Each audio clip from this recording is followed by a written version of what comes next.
Bonjour, je suis là aujourd'hui pour vous parler des poivres de Sichuan.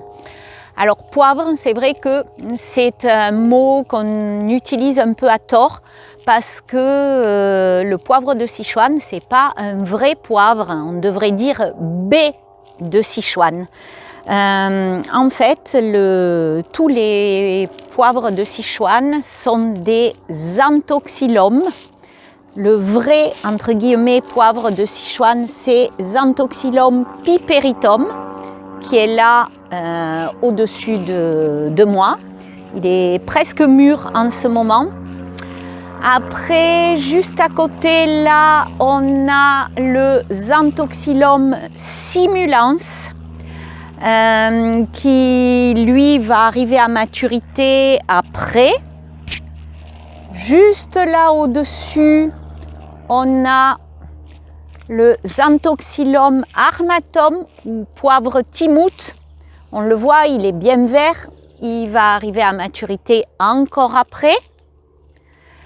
Après, on a juste là-haut, on va avoir le Xanthoxylum giraldi. Lui, c'est vraiment le tout dernier qui arrive à maturité au mois de décembre. Donc vraiment, on peut étaler la production. Et je vous parlerai vraiment des généralités de chacun et des généralités du Xantho juste après avoir répertorié toutes les variétés qu'on a. Et on va aller voir un dernier qui est un petit peu plus bas dans le jardin. C'est le Xanthoxylum coreanum qui lui arrive à maturité juste après simulans. Donc on est finalement dans le troisième au niveau de la maturité. On le voit, les baies elles commencent à virer de couleur. Voilà le coreanum.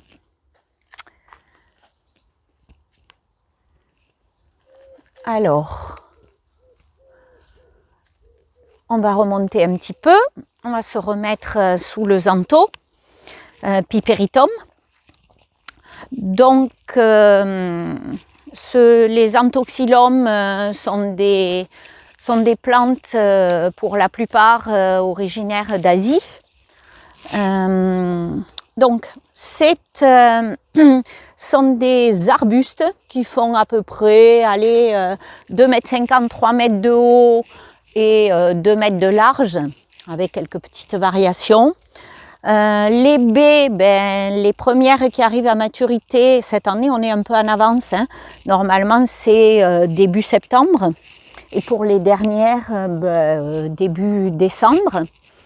Après, sont quasiment toutes des plantes caduques qui perdent leur feuillage l'hiver, sauf armatum, le poivre timout, qui a vraiment une feuille différente aussi, qui lui est persistant, on va dire semi-persistant, jusqu'à peu près moins 12, il garde son feuillage.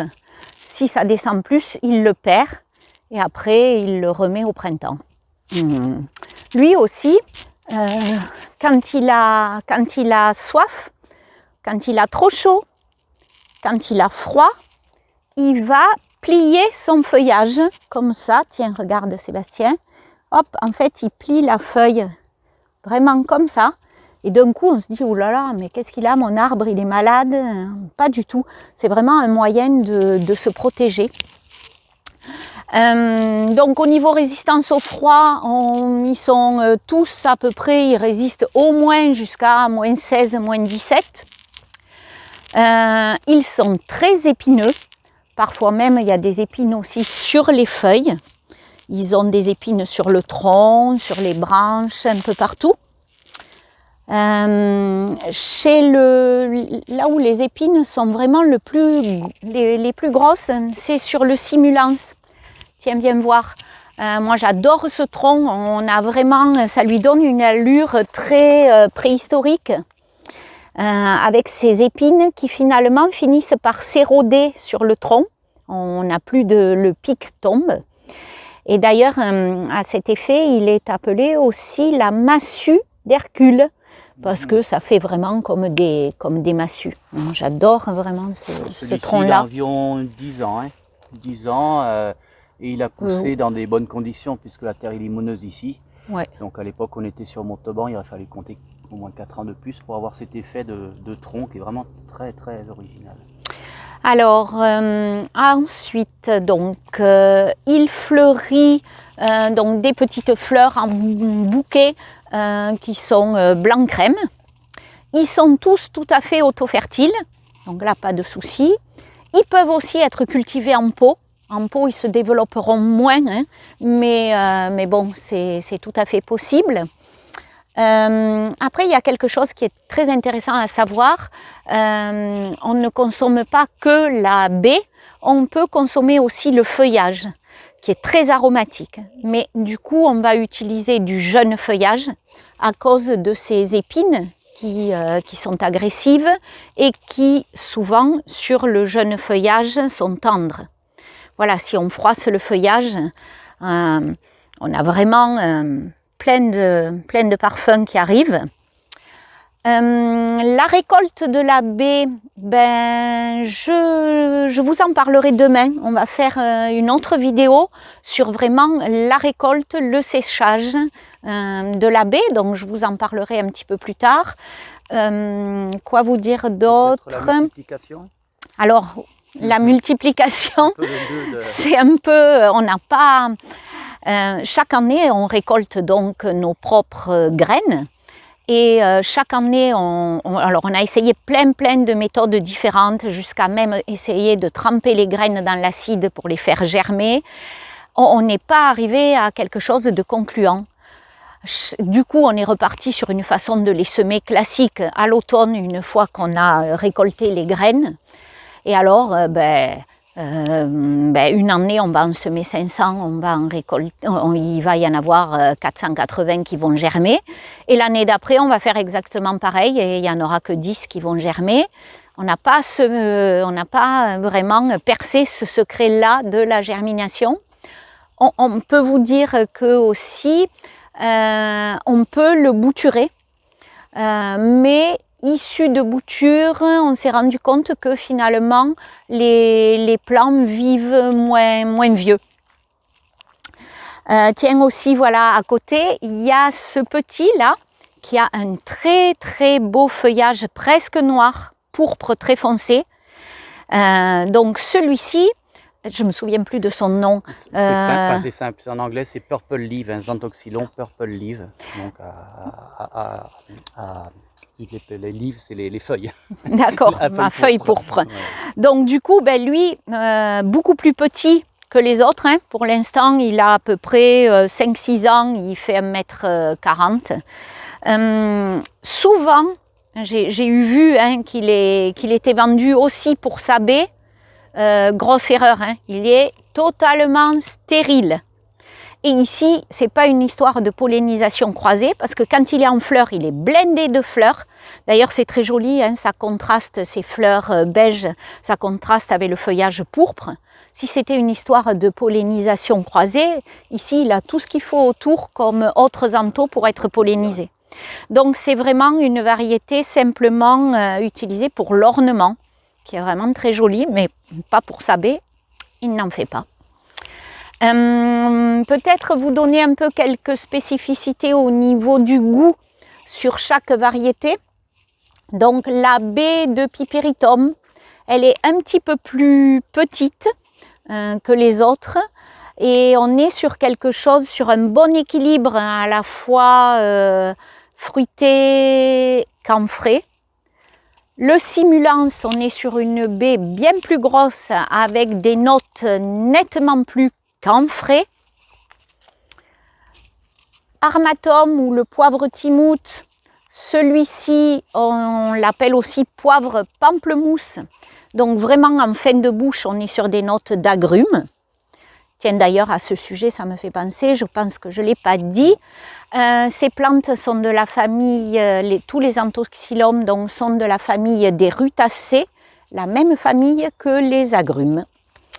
Pour faire un petit clin d'œil aux agrumes. Et ils ont tous d'ailleurs ce petit parfum d'agrumes, alors ça peut être pamplemousse, citronné, mandarine, avec ce côté un peu pipeur, mais quand même il y a toujours ce côté citronné sur les anthoxydons, toutes variétés confondues.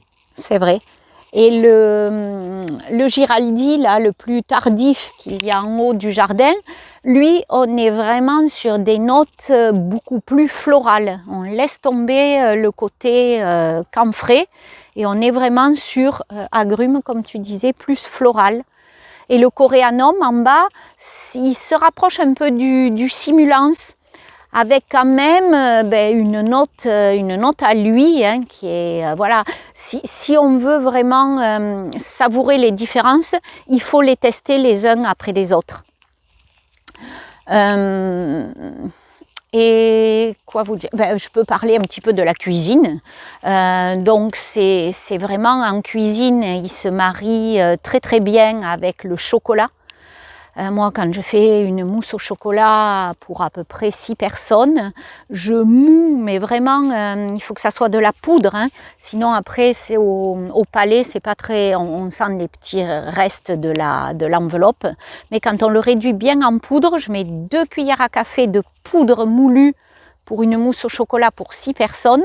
Et là, il y a une réaction chimique qui se fait et ça transforme le goût de la mousse au chocolat. On dirait une mousse au chocolat très mentholée, qui a presque, ça a le goût presque d'After Eight. Pour ceux qui connaissent. C'est vraiment surprenant. Après, si on veut rehausser le goût, simplement on fait griller à sec des enveloppes dans une poêle. Et là, vraiment, le goût va exploser. Si on le consomme frais, ça va vraiment nous anesthésier la langue. En Asie, ils l'utilisent comme anesthésiant. Donc ça peut durer entre 10 minutes et une demi-heure. Une fois sec, il perd ce côté anesthésiant. Et oui. On vient de le faire goûter à un ou deux restaurateurs qu'on aime bien sur Albi, dont Amapola, là, qui est une restauratrice qui travaille très bien. On l'a fait goûter à son mari. On lui a anesthésié la langue pendant un bon quart d'heure, il était en plein service. C'était assez rigolo de voir ça, mais j'avais prévenu. Je lui avais dit que ça faisait tomber les dents, ce qui n'est pas vrai. Voilà, je crois que j'ai fait à peu près le tour. On est pas mal, on va faire un petit complément demain sur la cueillette, le séchage, parce que c'est vrai que sinon ça fait des vidéos qui sont un petit peu longues. Et donc tu nous tiendras au courant de la suite. Voilà, et si j'ai oublié un truc, je le rajouterai demain. Merci, à demain.